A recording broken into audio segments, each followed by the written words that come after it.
আসসালামু আলাইকুম। কেমন আছেন সবাই? আশা করছি ভালো আছেন। আলহামদুলিল্লাহ আমরা ভালো আছি।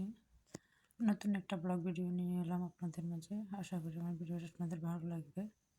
ভিডিওর কোনো অংশ যদি ভালো লেগে যায় প্লিজ আমার ভিডিওতে একটা লাইক দিয়ে আমার পাশে থাকবেন, আমার চ্যানেলটা সাবস্ক্রাইব করবেন।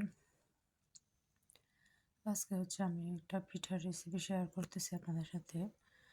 মুরাল্লি বা আঙ্গুলি যেটা বলে, এক একজনেতে এক একটা বলে। আমরা এটাকে মুরাল্লি বলি। তো মুরাল্লিটা বানাচ্ছি আমি আজকে আটা দিয়ে। আটার ডোটা আমি আগে করে রেখেছিলাম, তো সেখানে সামান্য পরিমাণ চিনি, পরিমাণ মতো লবণ আর নর্মাল পানি দিয়ে ডোটা করে নিয়েছি। তো আমি এখানে টোটাল 3 কাপ আটা নিয়েছি। তিন কাপ আটা নিয়ে আমি ডোটা করে নিয়েছি। তো সেখান থেকে একটা ভাগ নিয়ে আমি এখন মোটা সাইজের একটা রুটি বানিয়ে নিয়েছি। রুটিটা একটু মোটা সাইজ করে বানিয়ে তারপর এটাকে আমি একটু কেটে নিচ্ছি সমান করে। 4 ভাগ করে কেটে নিচ্ছি, যেহেতু রুটিটা একটু বড় করে বানাইছি। তো 4 ভাগ করে কেটে নেওয়ার পরে আমি 3টা সাইজ আলাদা করে রেখে দিচ্ছি। 3টা সাইজ আলাদা করে আরেকটা প্লেটের মধ্যে রেখে দিব। তো সেখান থেকে একটা ভাগ নিয়ে নিব।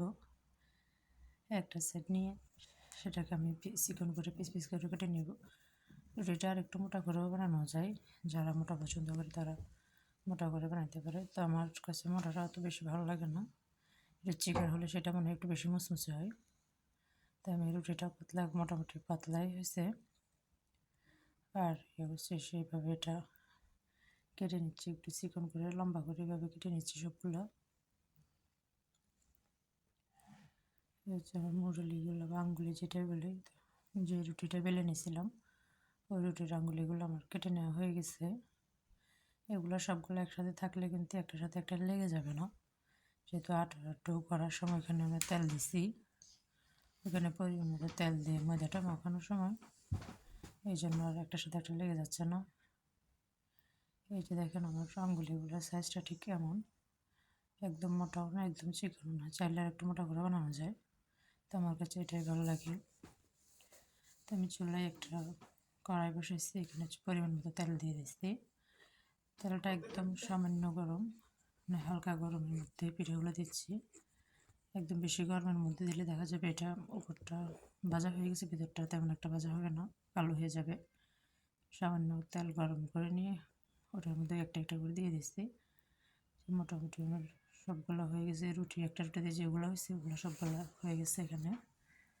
তো একটু দিয়ে মিডিয়াম আঁচ রেখে চুলার দিয়ে একটু নেড়ে চেড়ে তো সবগুলো আমি ভেজে নিছি। এখন যেগুলো কিন্তু ঠান্ডা হওয়ার পর এটার কালারটা কিন্তু আর একটু গাঢ় হবে। তো আমি এই অবস্থায় এটাকে নামিয়ে নিলাম। যে সবগুলো মুরগি আমি এইভাবে নামিয়ে নিচ্ছি। এগুলো কিন্তু এই অবস্থাতে খাওয়া যায়। তো আমি নামিয়ে নিচ্ছি এখন এগুলো। দেখেন এগুলো কিন্তু ঠান্ডা হওয়ার পরে কিন্তু আর একটু গাঢ় হবে। তো আমি সবগুলো মুরগি নামিয়ে নিলাম। আমার একটা রুটিতে প্রায় সবগুলো হয়েছে। তো আমি এটাকে এখন ছিঁড়িয়ে দিব। তো চুলায় 1 কাপ পরিমাণ পানি দিছি।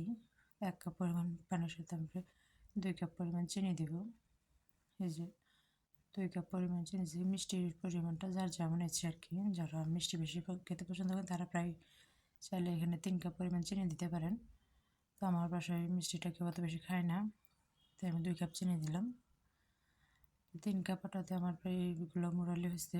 অনেকগুলো এখানে মুরালিগুলো একদম ঠান্ডা হয়ে যাওয়ার পরে তারপর এটাকে ছিঁড়িয়ে দিতে হবে।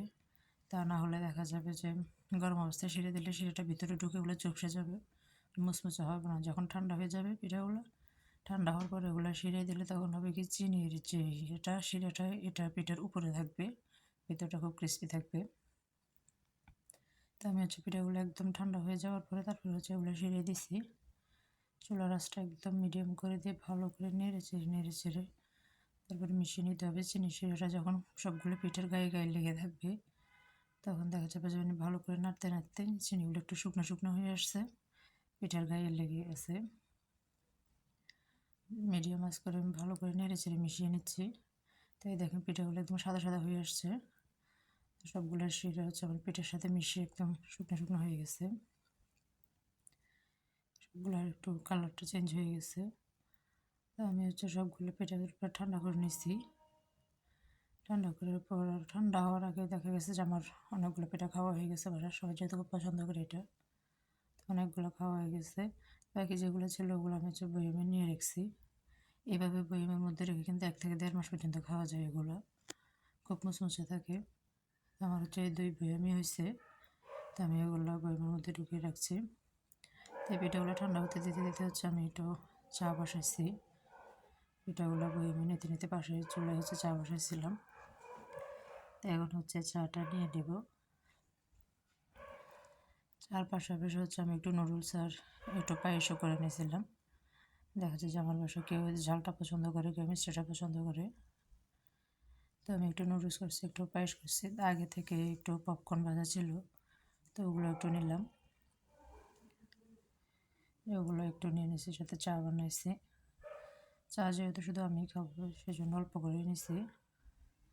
আর নুডলসটা পপকর্নটাগুলো নিয়ে নিচ্ছি।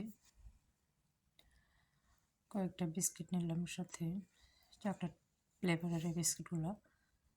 এই বিস্কিটগুলো নিয়েছি। মোরালটা যেহেতু এর আগে অনেকগুলো খাওয়া হয়েছে, এখন আর বেশি নিলাম না, এটুকুই নিলাম।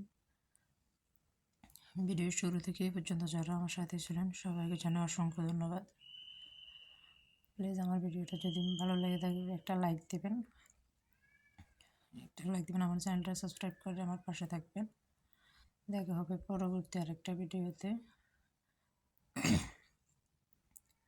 আমার ভিডিওটা আপনাদের কাছে কেমন লাগছে প্লিজ একটা কমেন্ট করে জানাবেন। ভিডিওর কোনো অংশ যদি ভালো লাগে আপনাদের সেটাও জানাবেন।